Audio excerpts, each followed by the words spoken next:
President Trump travels to El Paso tomorrow. KXAN's Wes Rappaport found out he's going to meet with Texas leaders as well as people affected by the shooting. White House Press Secretary Stephanie Grisham says the president's visit aims to honor victims, comfort communities, and thank first responders and medical professionals for their heroics. But some here worry it's a distraction. As the healing continues in El Paso, the city prepares to host the president. I want to clarify for the political spin that this is the office of the mayor of El Paso in an official capacity welcoming the office of the President of the United States, which I consider is my formal duty. Octavio Lizarde was shot in the attack. His nephew was killed. When asked at the hospital about the president's visit, his response, that seems to be the overall trend. People leaving notes for the president at the growing memorial where the shooting happened tell us they don't think anything productive will come out of the president's trip. Governor Greg Abbott will return Wednesday afternoon with the state's lieutenant governor and House Speaker to meet with members of the El Paso legislative delegation. Both of Texas's senators have visited this week as well. El Paso State Representative Joe Moody says it's the duty of elected leaders to respond. As these scenes unfold, not just in Southern Springs or Santa Fe, now here in El Paso, but across the country, we're not sent to the Capitol to ignore things like this. Meantime, Congresswoman Veronica Escobar, who represents El Paso in Washington, D.C., says she was invited to appear alongside President Trump during his visit here to the region. She instead requested a phone call ahead of his visit to talk with the president about some of his recent comments about racism. That request, she says, the White House was unable to accommodate. Mixed feelings with the president's visit approaching as we come up on day 5 since the attack. Reporting in El Paso, I'm Wes Rappaport. Back to you. It is hard for those from El Paso to be away from their hometown while their city mourns.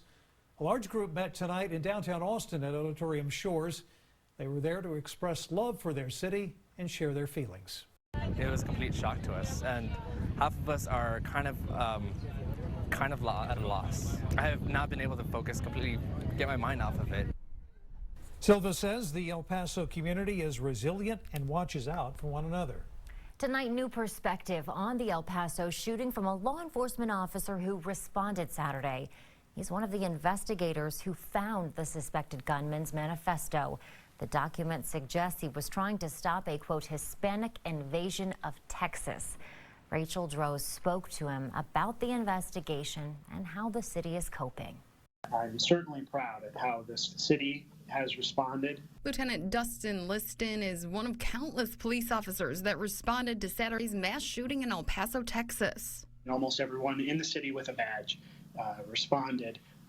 As you saw from the news reports, there were some agencies I didn't even recognize.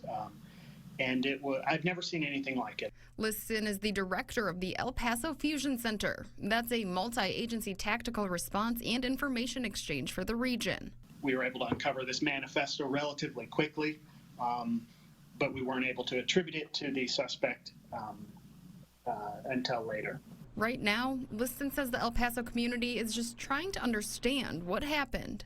It's hard to quantify how the city is doing, but I can tell you that the city is in shock. The officers, the law enforcement community is in shock, and our hearts are broken for the families that lost loved ones. While El Paso works to recover from this incident, Liston is confident the city will make it through. I certainly think we'll recover from this, and as the mayor said, this one incident won't define the city.